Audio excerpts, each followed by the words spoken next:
we be doing what we doing. Nigga be spending their little money and tricking off their little, and I see they expect me to respect this bitch, and this bitch look like, I see this, she look like she old enough to be my auntie.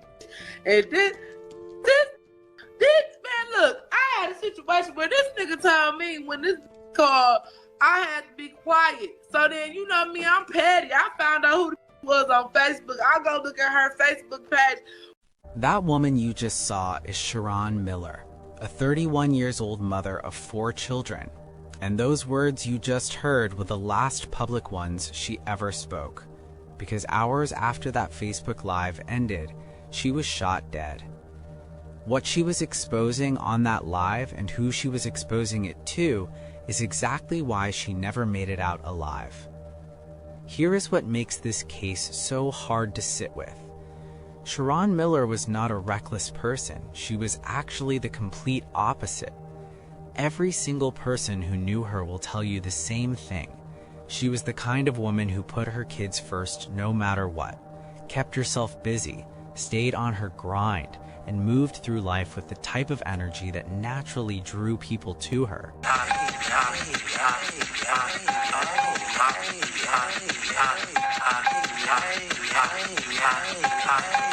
Remember I said do it for the blue? Oh, baby, come and shake it for this green.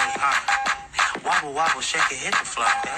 See this rap space busting out the jeans.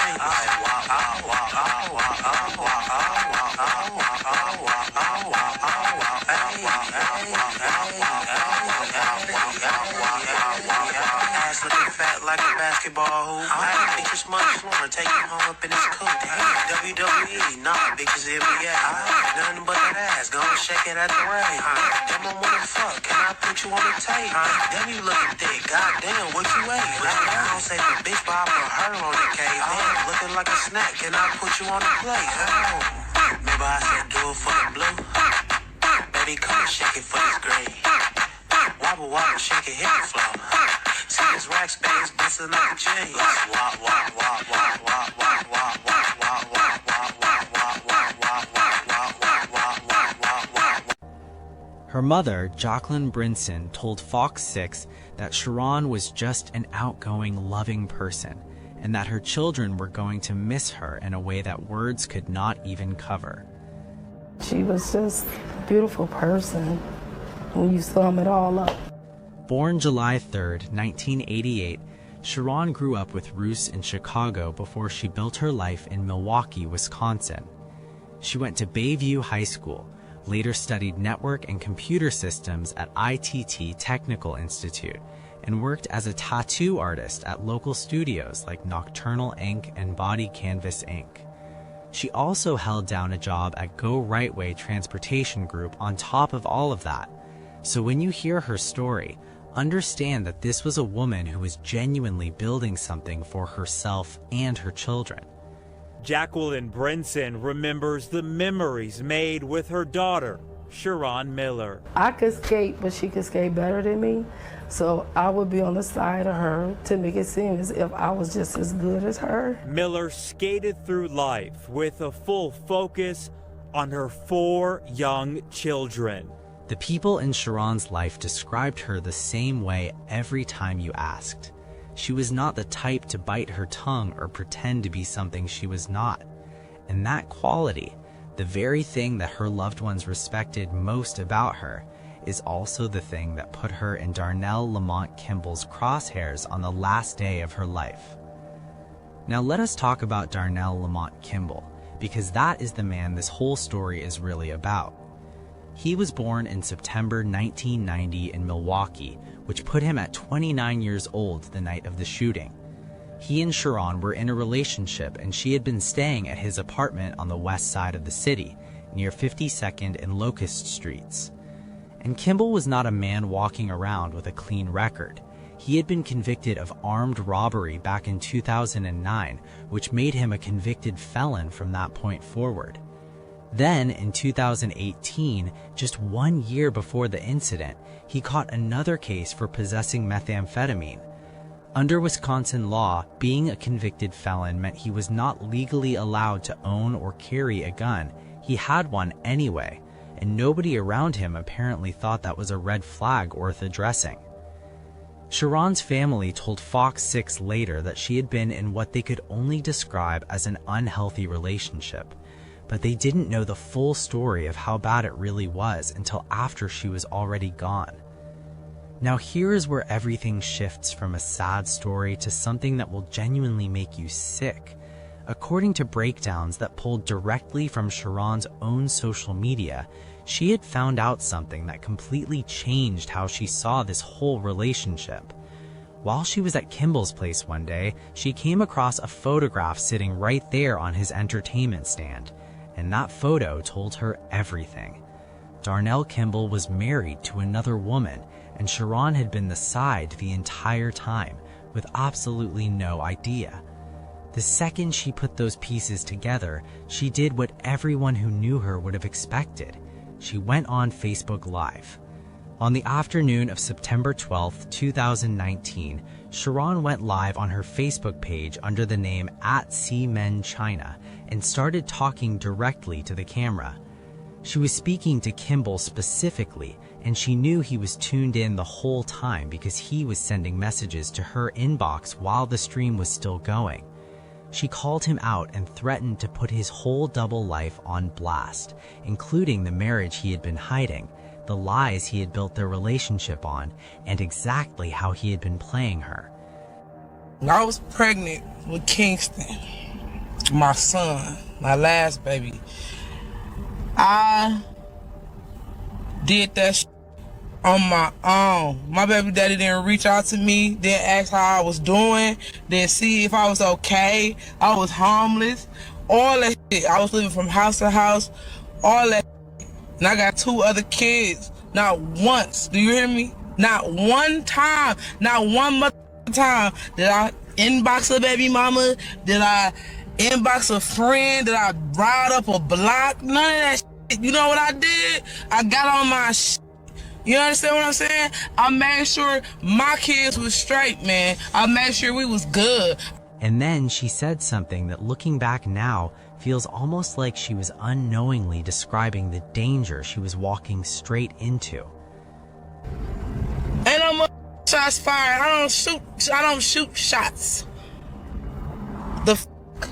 If I got something to say to him, I'm gonna say it. And she meant that literally, because she then kept talking for the rest of that live. She called out Kimball by name while he watched in real time and flooded her inbox trying to get her to stop.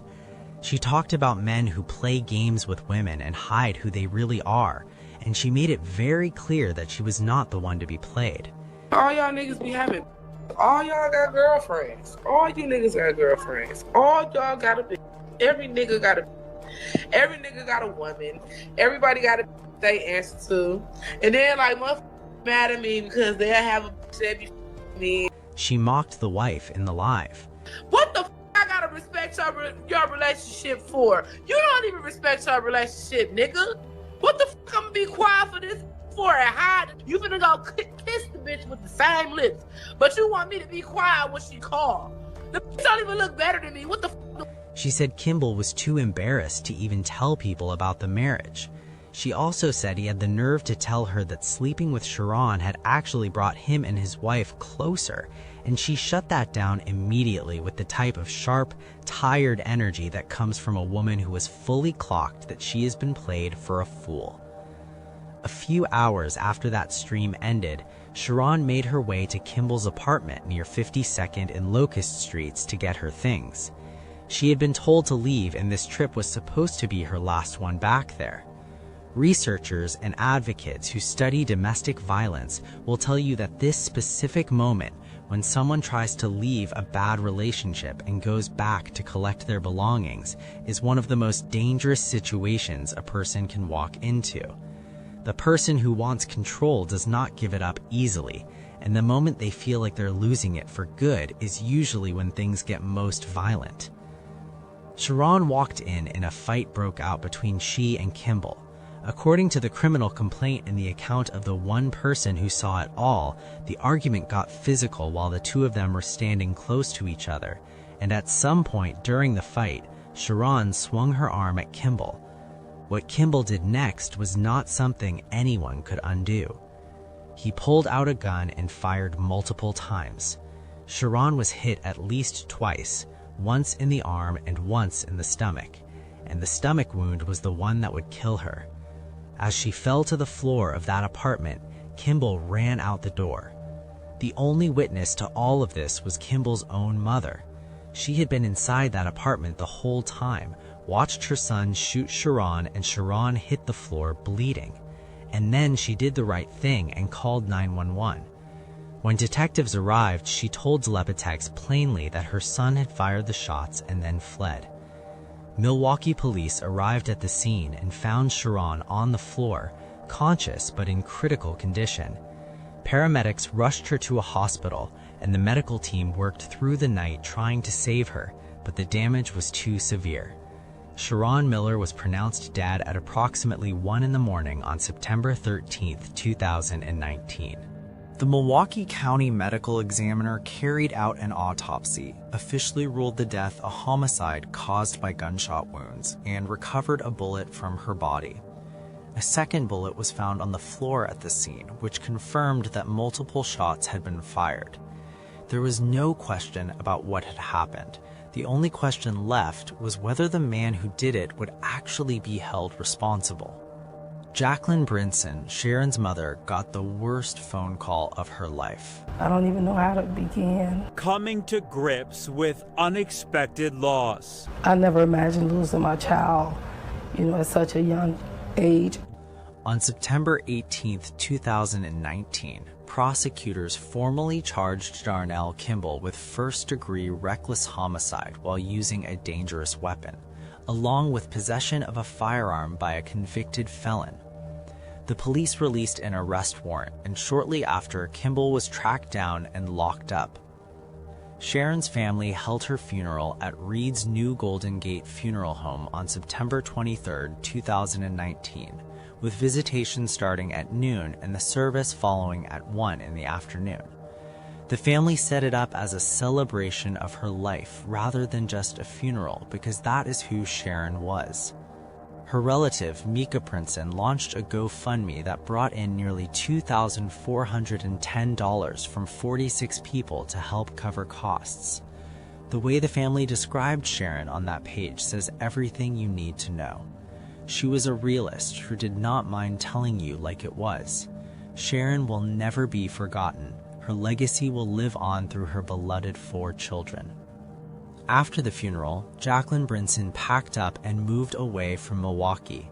She took in all 4 grandchildren and started raising them herself. And through all of that grief and responsibility, she held on to the belief that the courts would eventually do the one thing she needed them to do: hold Kimball accountable. She was wrong, at least the first time.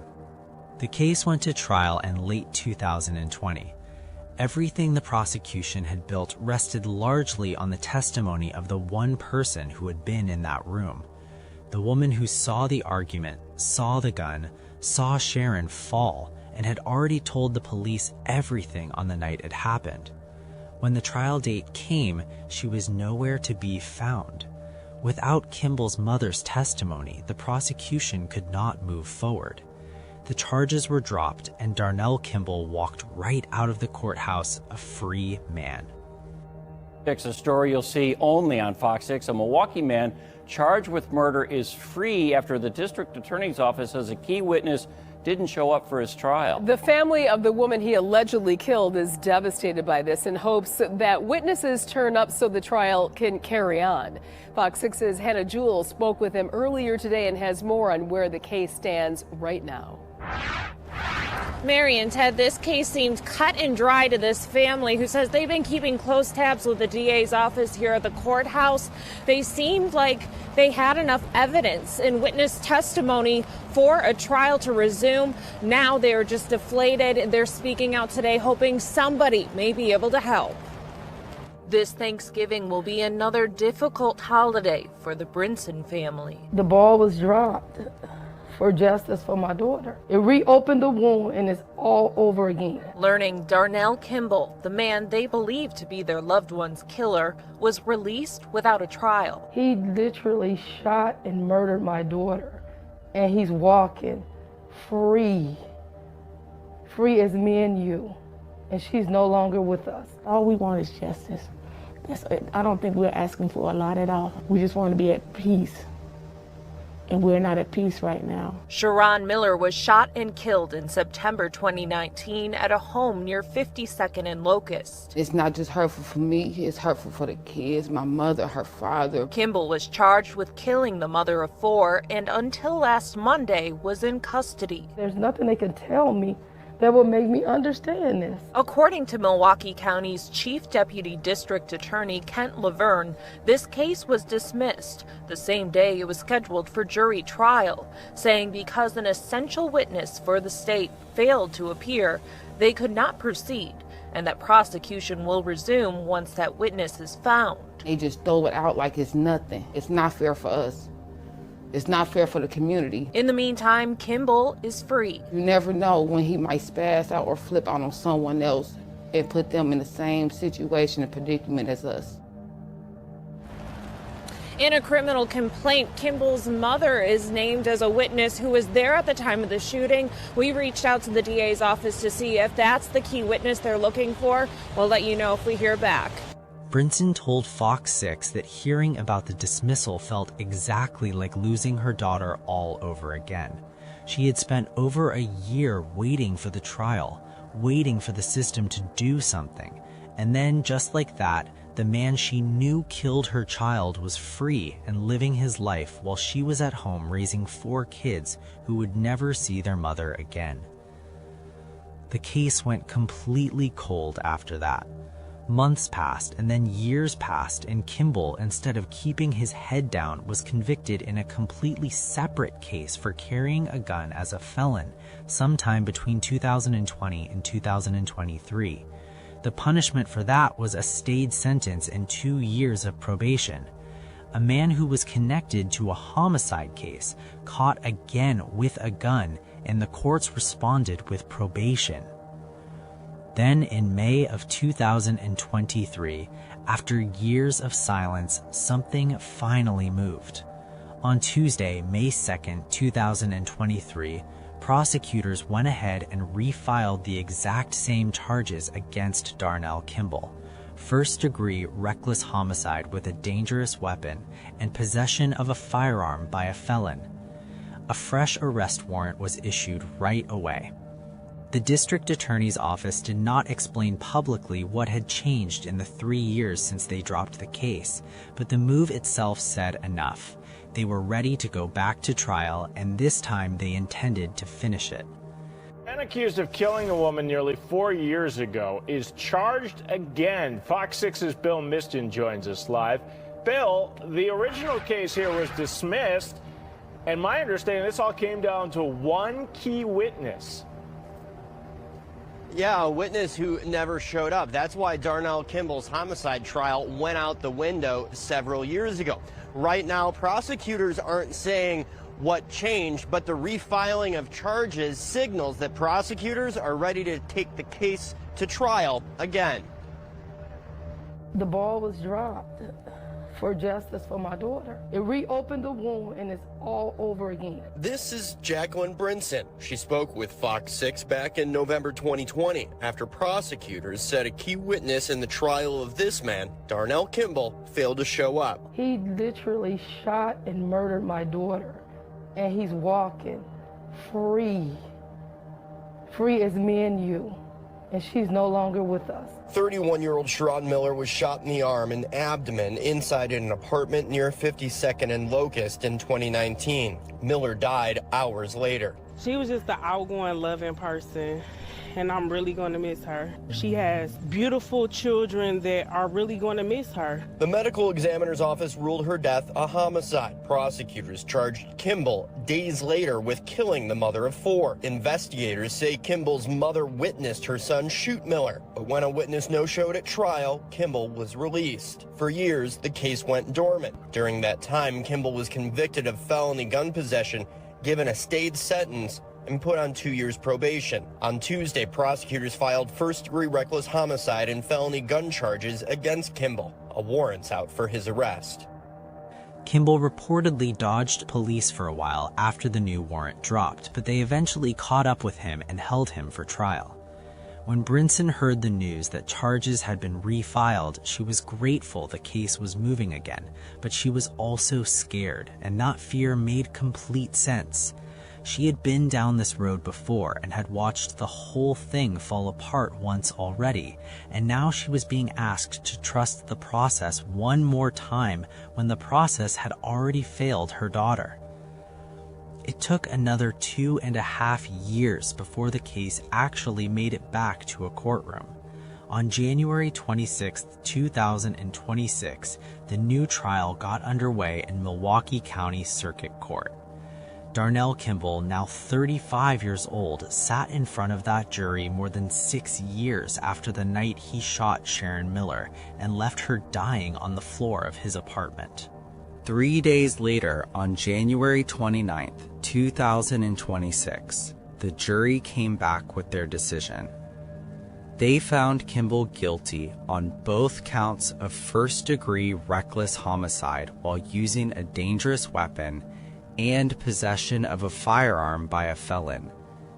The conviction came from the same core evidence that had always been there: the bullets they recovered from Sharon's body and from the floor of that apartment, and the eyewitness account from Kimball's own mother, the woman who finally showed up this time and told the jury exactly what she had seen her son do that night.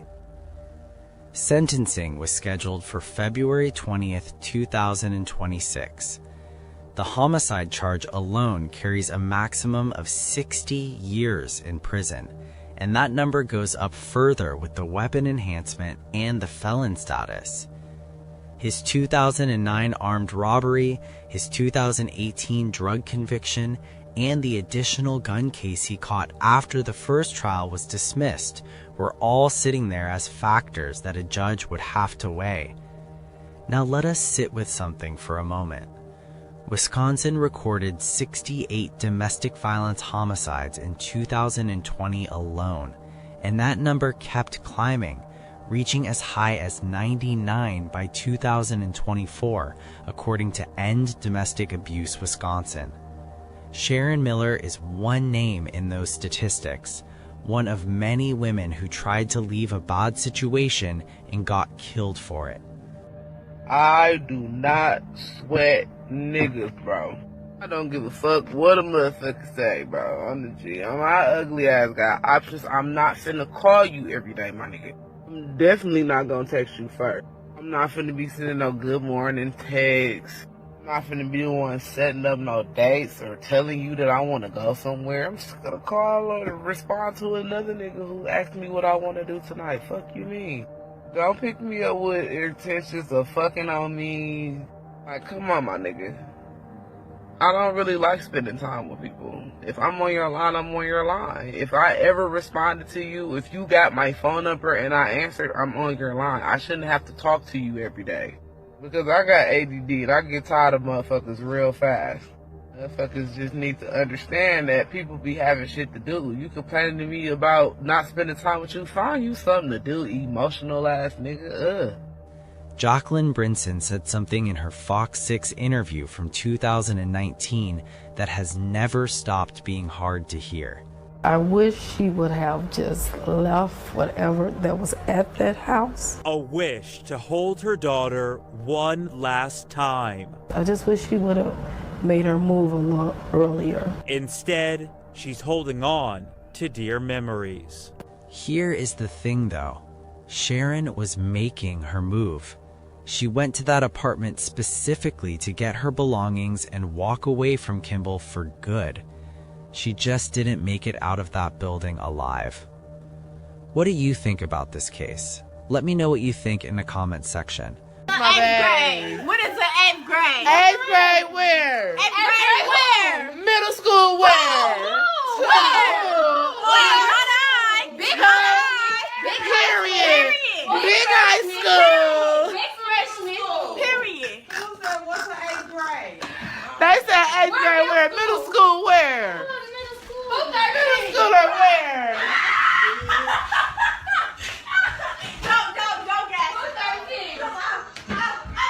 Girl, please. I don't got time for this.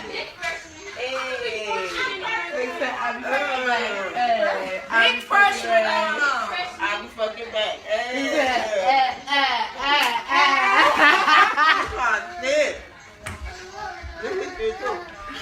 They gay ass. Then they got on Tupac shirt. He's a bitch following white man. He like Tupac turning over in his grass. Like, what the fuck? That is me.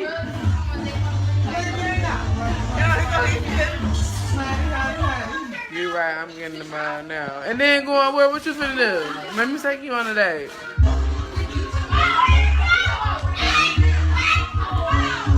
Love Jones, what's good? I was in there.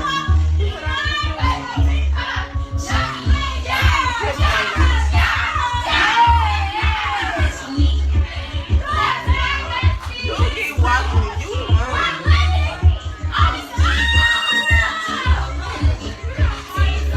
we on the stick today.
Relationship when I'm broke. If that nigga doing good and got money and help me every now and then, you know, that's fine and all that, but I'm still broke. I can't do that shit. And look at it like this. If you have a broke ass lamp, you can buy different light bulbs for that motherfucker, different watts, high efficiency, energy saver. You can get new light bulbs every month, every week, but every time you screw it into that broke ass lamp, that motherfucker still ain't gonna work. Because the lamp is broke, my nigga. You have to find the time to rewire the lamp in order to make the light illuminate. And with that shit, sometimes you screw a motherfucking light bulb in the broke ass lamp and blow the fucking light bulb. So just get your shit together before you trying to entertain a relationship is the whole point of the conversation. I can't fuck with you if I'm broke, nigga. I don't even got love for myself when I'm broke. I'ma love you, emotional ass nigga. Fuck. My best friend always telling me I shouldn't be fighting with bitches over a nigga because a nigga opened up the whole situation of them talking in the first place, which makes a lot of sense. But all I'm saying is this. I just want to beat you up, bitch, because you exist. The fucking what happened really don't matter. I'm not pressed over the fact that a nigga is trying to pursue a bitch outside of one bitch because that's what niggas do. I just want to beat your ass and put you out the picture because he like you. You gotta be cuter than me. You ain't even gotta have a better body than I got. You can have nothing. You can be a complete bum on the street, but if my nigga like you, I don't like you. 9 times out of 10, I'm gonna try to beat you up at some point. So if a bitch fuck with my nigga, her best bet is to just keep it to herself. Cause I'm ignorant as fuck. Not finna tell me nothing about my nigga, fam. I don't give a fuck. I don't care. Screenshots, all that. I don't give a fuck. Cause at the end of the night, he gonna come and be eating this pussy again. take that demotion and move on with your career. Also, click on one of the cards on your screen to see more videos like this. See you in the next one.